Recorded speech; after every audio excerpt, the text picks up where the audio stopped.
The Democrat Party knew there was going to be strong opposition to Hillary Clinton, stronger than Barack Obama, stronger than any of the other candidates. What could have they, if they would have, instead of cheated for Hillary Clinton and put her ahead of Bernie, what bad stuff could have come out about Bernie Sanders? We might actually had an election and debates on substantive issues where the country was headed instead of a back and forth slap fest. But because the Democrat Party went ahead and allowed Hillary Clinton to cheat and to knock out Bernie Sanders, we ended up with this stick in the mud wrestling event, very much like I had on my Civil War special back in April. It's very funny how this all turned into a mud wrestling match instead of a honest debate on where the country should be headed.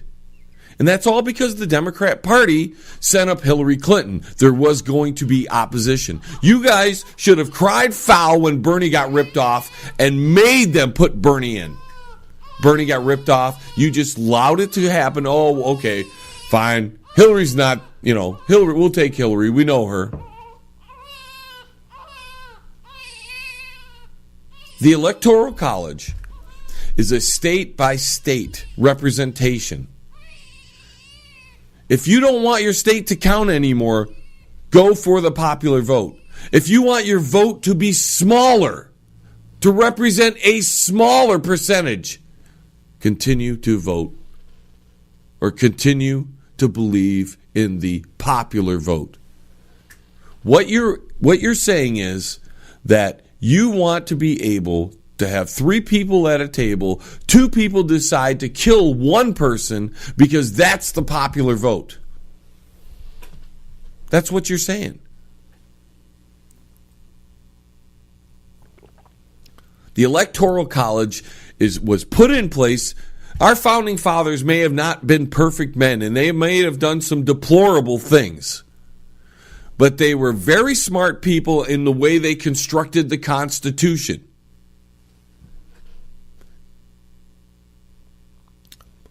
It is not outdated. In fact, some of the amendments after the Bill of Rights are more outdated than the original part of the Constitution and definitely the Declaration of Independence. Now I got to go to break, folks. We're way over. I apologize to people who expect me to or want me to cover other things besides the government and the election process. And I want to do so as well, but I'm stuck on this stuff because I see things happening and I have to have discussions about it to make sure people understand what they're talking about. I was challenged that I didn't know what I was talking about the Electoral College. I know everything about it, man. I'm good. I do. I know about it. I explained to you why it's in place. It's there to protect states. Protect the small states against the big state. Popular vote also makes your vote even smaller. Would you want to be a factor of 1 in 365 million or a factor of 1 in 200,000? Where do you think your vote means more? In fact, if you want your vote to mean even more, then have your districts count as an electoral vote inside your state versus the popular vote inside your state. If you want your electoral votes to change, then go to your own state's constitution and put an amendment in there to say we want to split the vote the way the vote goes in our state. Don't try to make your state control my state. We're a different nation. Go look it up, folks. Go look up state. It is a nation. That's why they call it the Nation of Israel, as well as the State of Israel. The United States, not these. The United States is a corporation. These United States, which is how it was originally written, are 50 nations under the protection of each other. Not, and I'm stating this because people have to get this through their head, not under the control of each other. Hey, Uncle Shady, where are they going? Hey, you, get back here. The John LeBang Show will be right back. Are you in need of commercial or residential window cleaning? Do you need your office cleaned? Maybe custodial work? How about some gutter cleaning? If you do, then call Pane in the Glass. For a beautiful shine that's crystal clear, call Pane and the Glass. You can find them on Facebook at Pane and the Glass. You're listening to the John LeBang Show. You feel smart. Oh, I feel smart. I wasn't talking to you. I was talking to them. Who's them? The people on the radio. Oh, now shut up. We're going back to John. In this next segment of the Best of Banger, I talk about the time Michael Savage acknowledged he listened to the show. Take a listen.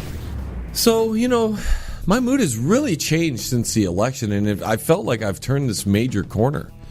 And in fact, I had actually one of the biggest thrills of my radio career this past week. I listen to a national host every once in a while, on a regular basis. It's more than every once in a while. Michael Savage, some of you might know who he is.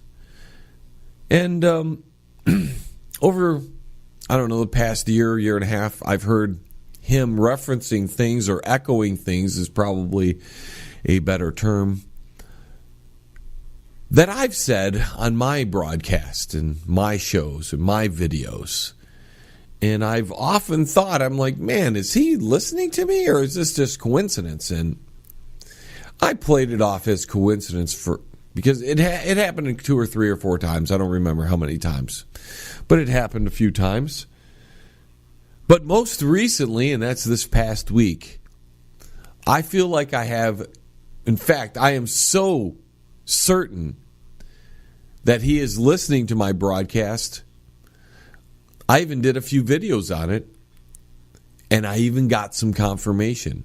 This is how the week started. Well, ladies and gentlemen, looks like somebody prominent is actually listening to either my radio broadcasts or they're tuning into my YouTube channel. And I am extremely flattered over the whole thing. That's right. For months, if not years now, there's been a certain radio talk show host that have echoed some of the things that I have said. They're not saying it before I'm saying it, they're echoing it. One of the most glaring incidents is when I was talking about global warming a year and a half ago or whatever. This radio talk show host brought up the same thing that I brought up, the current ice age we're in. The Pliocene Quaternary glaciation. And because I know I was one of the very first to talk about it, I never heard it on his broadcasts until then. I'm not saying he's stealing. I think he's just listening and getting ideas, and that's great. He does listen to the little guy. So when the recent incident happened on the November 14th broadcast, Monday, November 14th, of the Michael Savage Show, and he used the word schmeckle, that there confirmed that Michael is listening to at least a few of my broadcasts or YouTube videos. Because I've been using that word. I know I didn't create that word, but I've been using that word on a regular basis for about 2.5 years now on my radio show and on my YouTube channel. There are hundreds of incidences and examples that I could point to. And here's Michael Savage on his Monday, November 14th broadcast. And this is what he said. To enact the community destroyers' plans. What did the schmeckle do in the Defense Department? That's right. He used schmeckle. So, Michael, I am extremely flattered, my friend. I use some of your stuff, so this is great. I don't mind you taking some ideas from me and expanding on them. No, it's awesome. So, Michael, all I'm asking now is to confirm my little theory here. could you do something on your show that only I would really know about? Say something that I would do. Say something that that would point out that you are listening to my broadcast. I don't need a name or anything because I know you don't want to give out stuff on your show. But I'm extremely flattered, Michael, and I would like just the little bit of confirmation from you. So tell me something on your show that would relate to what I'm talking about, relate to my broadcasts, anything that would generally give me a clue that you are actually listening. Because I'm just flattered that you're using the words that I use. So, anyways, ladies and gentlemen, let me know what you think. Do you think Michael Savage and maybe some of the other big-time radio talk show hosts actually listen to the small-time radio talk show hosts and the hosts here on YouTube to maybe show prep, maybe get the feel of the common man? I don't know. Let me know what you think. Ashton Carter, another policy schmeck that they pulled out of nowhere to enact the community destroyers' plans.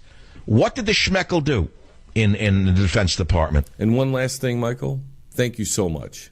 I appreciate it. You do a lot of great work, and if I can contribute to your show just in a minute way, it makes me feel great.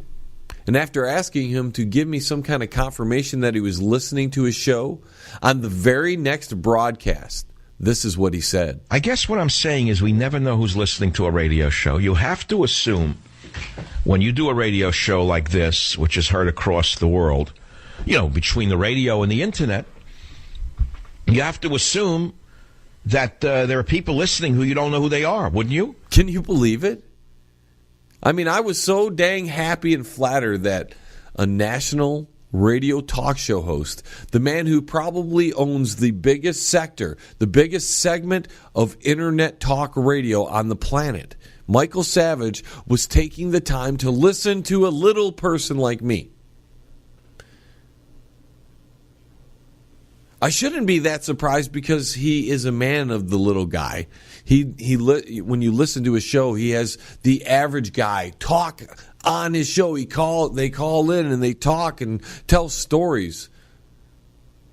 But I was so dang flattered that he used the word schmeckle on his broadcast, and that he went far enough to confirm it to me in a way that only I would catch, I would imagine, and people who were following it.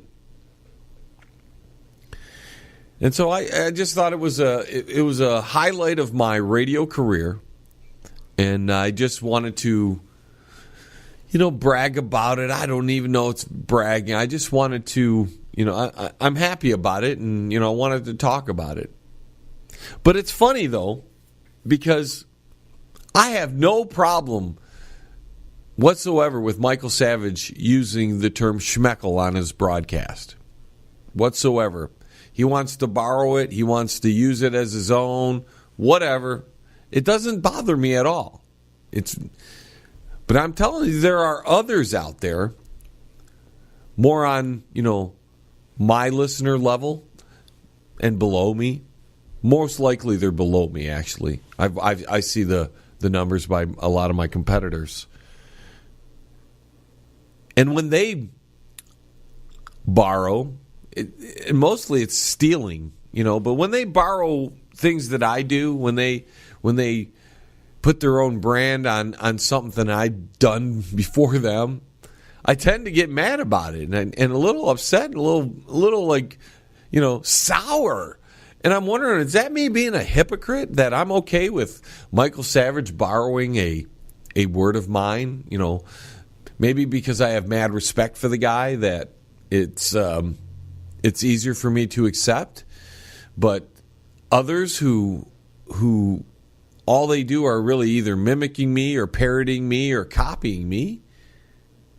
And it's almost directly. They're even stealing from me, trying to steal directly from my show.